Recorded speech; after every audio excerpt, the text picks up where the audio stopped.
Welcome, dear friends, to Cardiac Radio at 11 p.m., nourishing our souls with the Spirit of Truth.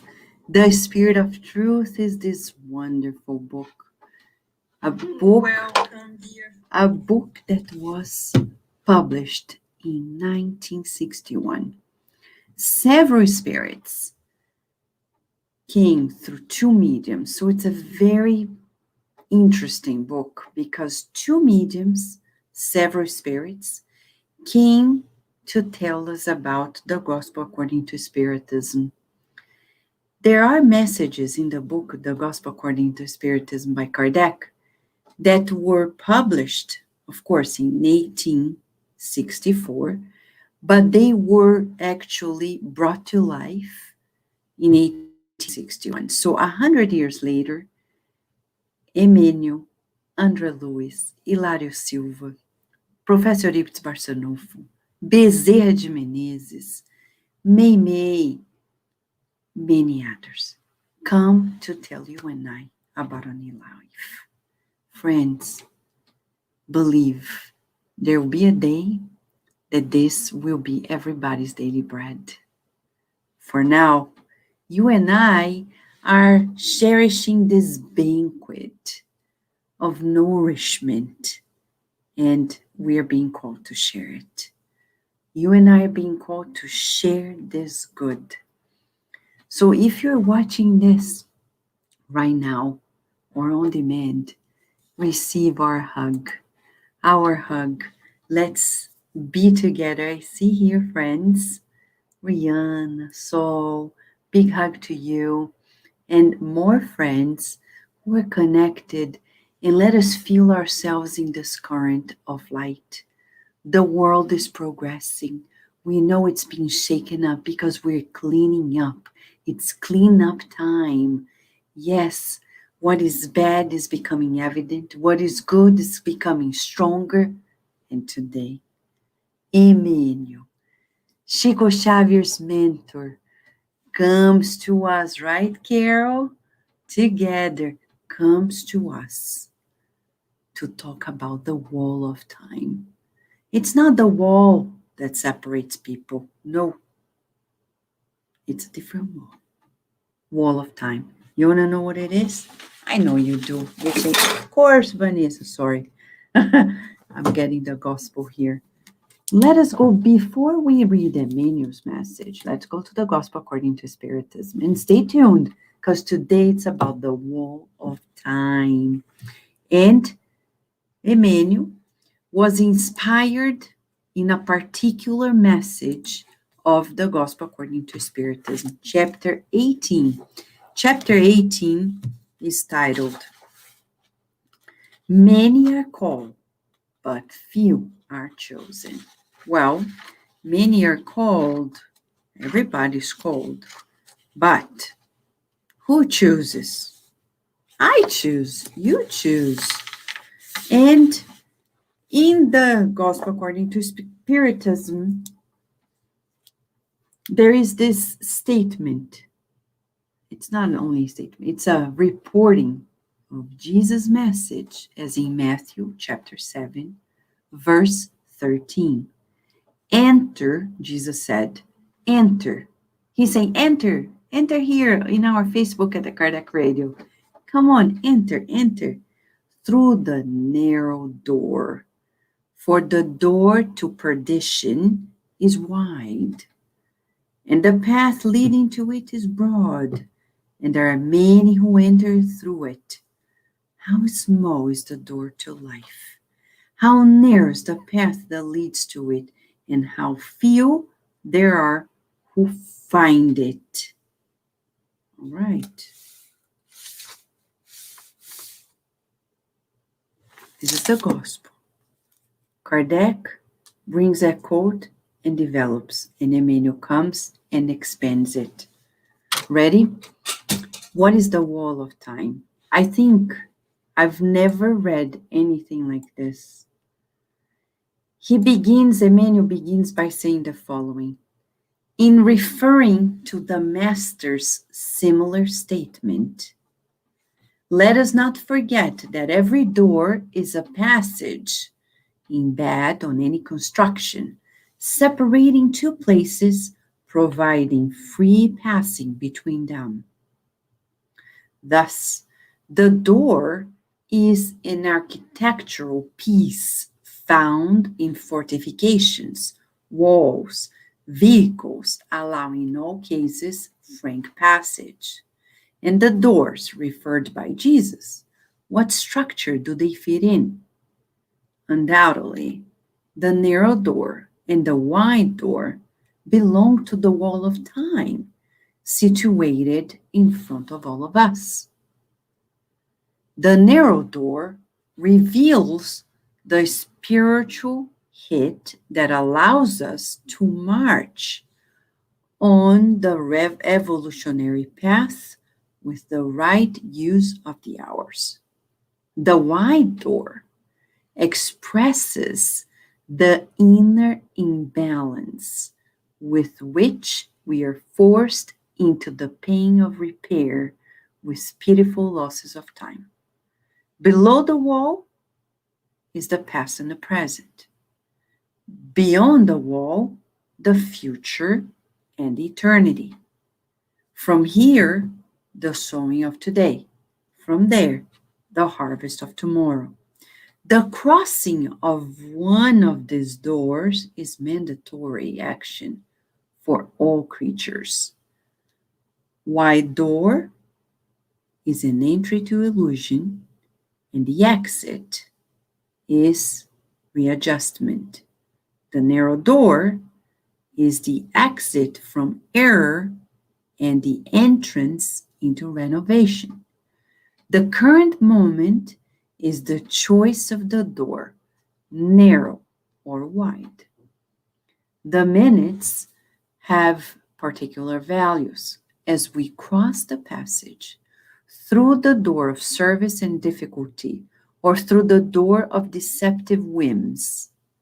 In your turn, examine which passage you choose for your common actions in the existence that unfolds moment by moment.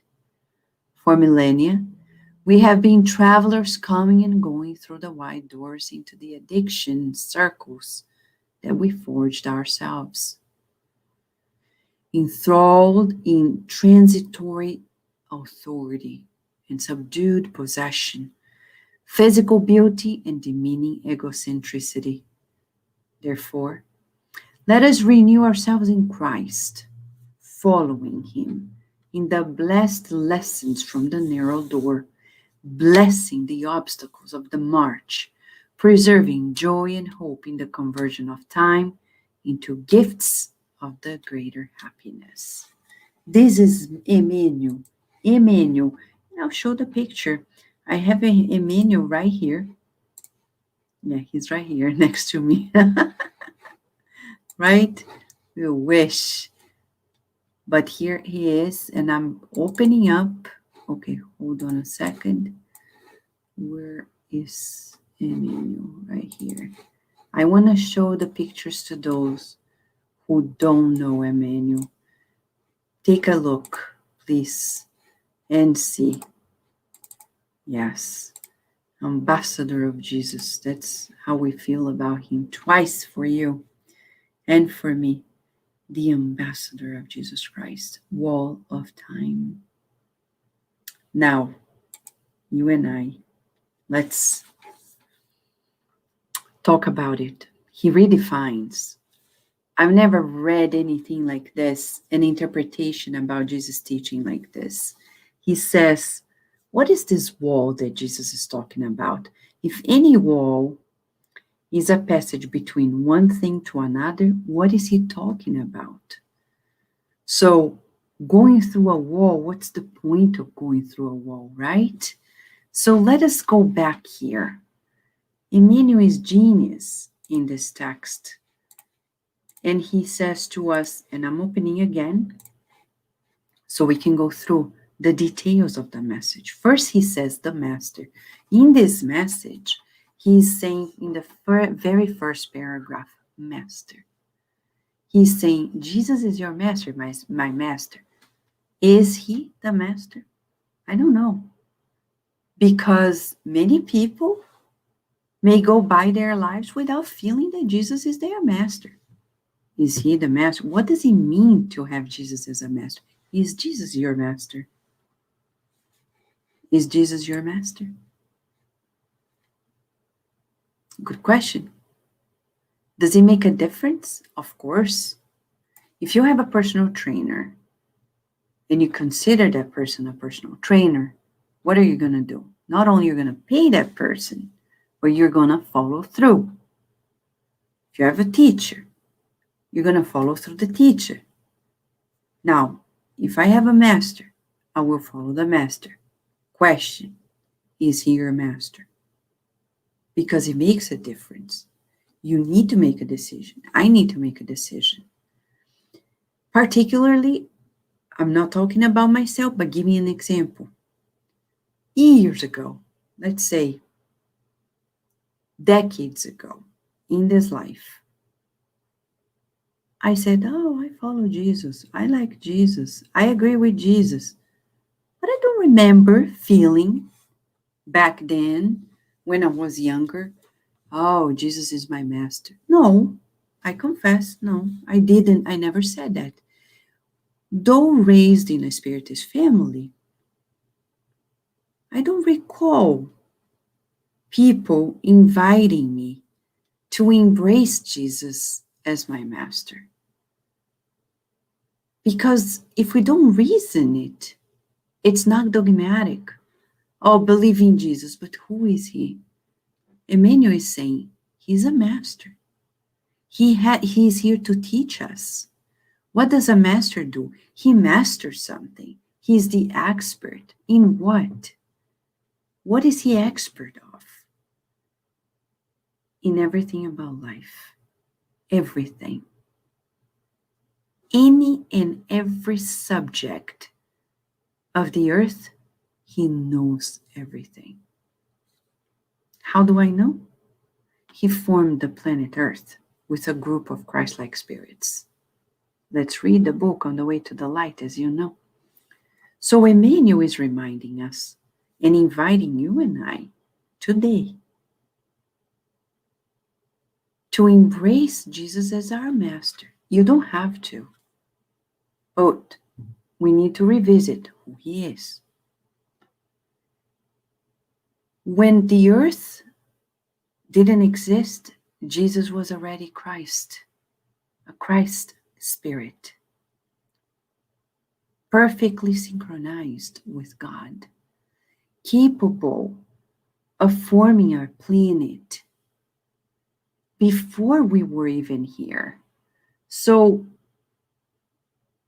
he knows everything about the earth. He knows economics, politics, psychology, medicine, things that we know and things that we'll come to know, things that on earth we won't know for maybe millennia. That's the master we're talking about. But above all things is the master, the divine master. He knows about us. Is he going to lie to us? No. But he's teaching us today something. Do we want to know? Do you want to know? Of course, right? Say, Vanessa, come on, I'm here. I know, me too. I'm asking myself, do I want to know? Yes, because today he's teaching us something that probably we've heard. Oh, narrow door, wide door, narrow door, wide door. But now, Emmanuel comes to us and says, let me tell you the story about the wide and narrow door. It's not like that. It's a shift in consciousness. He's talking about a shift in consciousness. He asks, and the doors referred by Jesus, what structure do they fit in? What structure do they fit into? And then Emmanuel discloses to you and I, undoubtedly, the narrow door and the wide door belong to the wall of time. What time? Is that what Jesus was telling us about? What time? The wall of time? That's the wall he talked about? He talked about the door of time? Wow. Of course. He says undoubtedly. Why?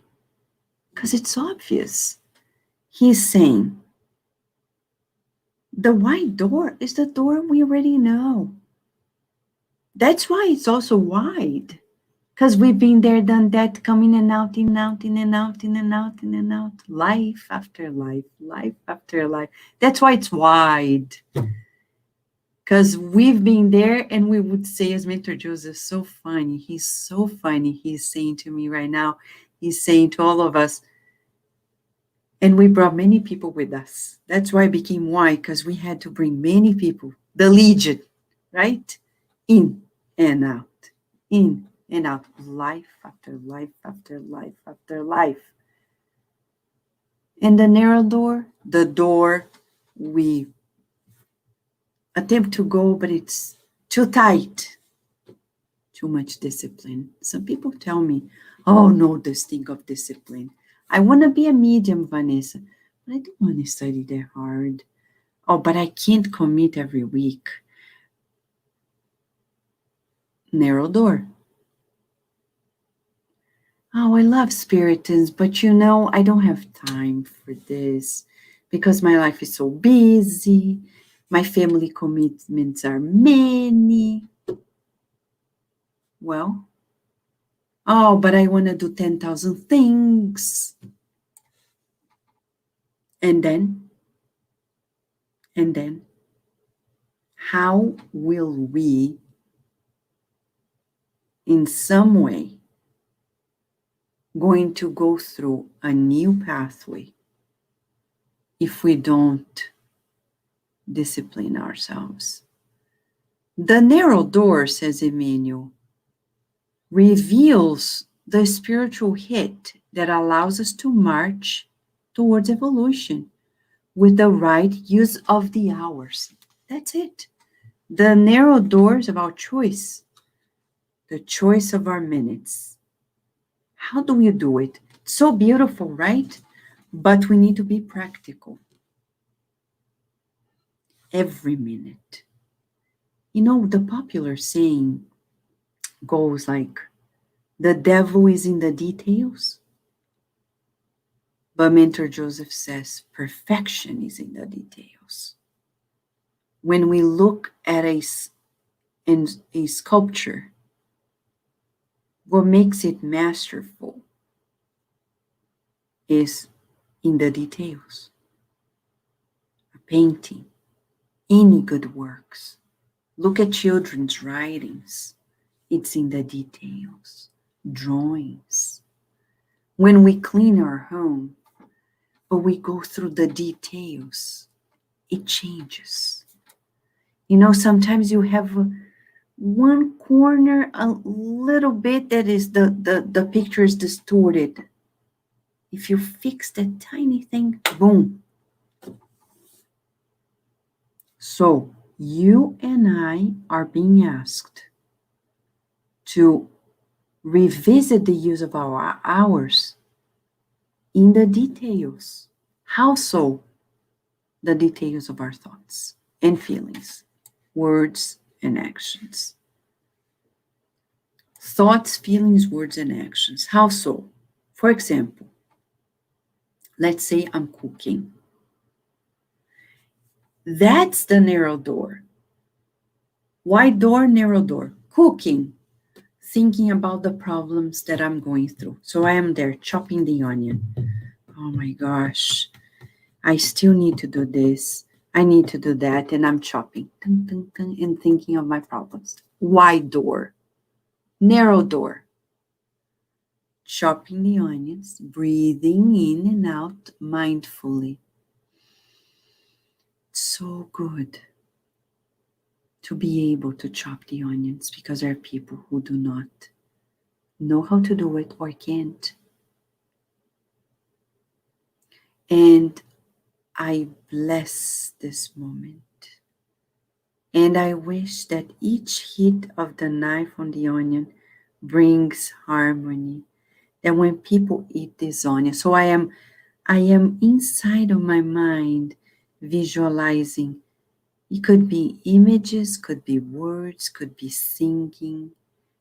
But then it takes discipline, a lot of effort to be able to do something we've never done. Cooking, not only mindfully, but beautifully, spiritually.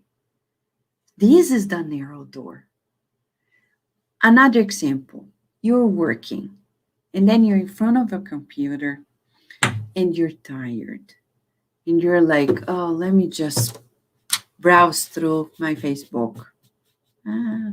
And then I start being judging people. Look what they've done. Look, da, da, da. That's the wide door. Because he says here, the wide door expresses the inner imbalance with which we're forced into the pain of repair with beautiful losses of time. So he's talking about the right use of our hours. So when I go through browse my Facebook and I am being judgmental, that's why we need to select our newsfeed. Of course, I love going through my newsfeed. Mentor Joseph taught me how to do it, and I share it with you. Years ago, I remember in 2009, I was like, oh, I don't like this Facebook thing. And he said, you're not going to help if you stay out. And I say, okay. And this was way before cardiac radio existed, way before cardiac radio was on Facebook and many other things. And he said, kindly, Vanessa, let me teach you the way. And throughout the years, he has been teaching how to use it. He says, you need to learn to seek the good. And when something doesn't match what you are looking for, you unfollow, you unfriend, sometimes you block. That's how it goes. Now I look at my newsfeed and I love it. Why? Because I learn from people whom I'm friends with. I learn from them because they post beautiful things. And I also learn tolerance when I don't agree, but still they are positive. I may not agree 100%, but I say, that's beautiful in some way. It's like colors of clothes. I like this color. Somebody else likes the shirt on another color. I may not like for myself, but I think it's beautiful. This is the use of the hours. Right now, with social media, there we're practicing narrow door, wide door. When we see people counting the likes, Mentor Joseph said the other day, when people are concerned about how many people are watching, how many people are liking, how many people are making comments, they are in the wide door of life. Why? Because that's a waste. Jesus never stopped to see if people liked him. Look, read the book Good News by Humberto de Campos through Chico Xavier. He never stopped to look around and say, people like me. Let me see. Let's do a survey here and put the disciples to survey. Jesus was never like that. So in our social media, we are already practicing the narrow door, the spiritual choice to use our hours wisely. So he says, on one side, it's the past and the present, the other, the future and eternity, the sowing of today, the harvest of tomorrow. He says, the wide door is an entry to illusion. Now, he's going to express something at the very end. He says, for millennia, we have been time travelers, coming and going through the wide door. Didn't we say it? coming and going through the white door in addiction circles. What kinds of addictions? All types. And he says, enthralled in transitory authority and subdued possession. That's what we're seeing nowadays. People have power for a little time, and then they become attached. They lose an election. They don't agree. They create a commotion for the world. This is the white door. Physical beauty, he says. That's why we need to teach our children. We need to teach our children. Physical beauty is passing. Look at all the beautiful actors and actresses of all times, and look at when they age. They age. Learned the lesson. Beauty is passing. What is that for? Look at the flower. Physical beauty. What does it do? Keep being a flower. People say, Vanessa, what do I do with beauty? Be a flower. What do you mean? Beautify the world. Don't seduce the world. Just beautify. Release your perfume through your beauty. Beautiful thoughts, beautiful feelings to match your physical beauty. Narrow door and demeaning egocentricity. Vanity, vanity, vanity. Ego, ego, ego. That's our problem. It doesn't matter if we're a celebrity or not. In some way, everybody's a celebrity somewhere in some circle.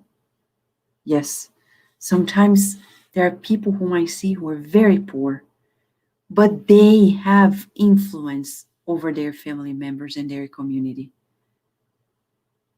That may contain a lot of vanity in itself if we don't know how to deal with it. Egocentricity has nothing to do with wealth. It's something of the inner. So, and you don't need degrees, you don't need titles, fame to be egocentric. Of course, that can escalate. But we've been there for lives. And then when we turn on the TV and we see people playing these games of egocentricity, two things may happen in the wide door path. One, I may look at them and identify and love them. They become my hero. And two, the opposite. When I look at them, I hate them. They get on my nerves. Psychology explains there must be something in you that is pushing your buttons. When you see a politician or a celebrity or anybody making a mistake and it gets on the nerves, it may give us, we may be astonished, we may be shocked, but when it unnerves us, it's a sign that we are seeing something from us projected into that person. Somebody from the past. Because at some point in the past, we have done the same and now we recognize it in others. That narrow door, that wide door, we've experienced. Now we practice compassion. No, we don't agree with criminals. We don't agree with the deeds, but we're not going to be unbalanced because of the imbalance of other people. So here Emmanuel is saying the solution. Let us renew ourselves in Christ, following him in the blessed lessons from the narrow door. How? Now he says how. Blessing the obstacles of the march, preserving joy and hope into the conversion of time into gifts of great happiness.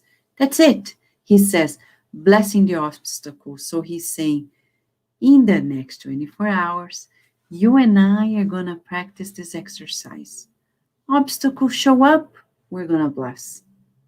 Just like that, we're going to say, thank you, God. I'll be able to go through this. You show me the way.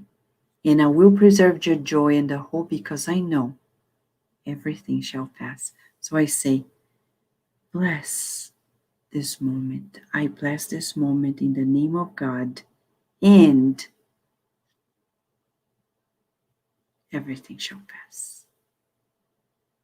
Making the hours become our treasure. This is it, friends. That's the wall of time with Emmanuel. He is showing us the way to redefine. He's making us redefine the use of our hours. In the next 24 hours, let us bless the obstacles and preserve the joy and hope of living till we reach the greater happiness. Can it be better than this? No way, right? Thank you, Adele, for being here. John the Rosa, friends, thank you for being together and share the good news in your good deeds. Today we learned with Emmanuel the narrow door, wide door. It's about the use of our hours. It's the wall of time. Let us redefine it, make better use, blessing the obstacles, and above all, preserving joy and hope. Right? Redefine. Yes, refine, John the Rosa. Thank you, friends. A big hug, many blessings. Until tomorrow, God willing. Thank you, friends. Thank you, Rihanna.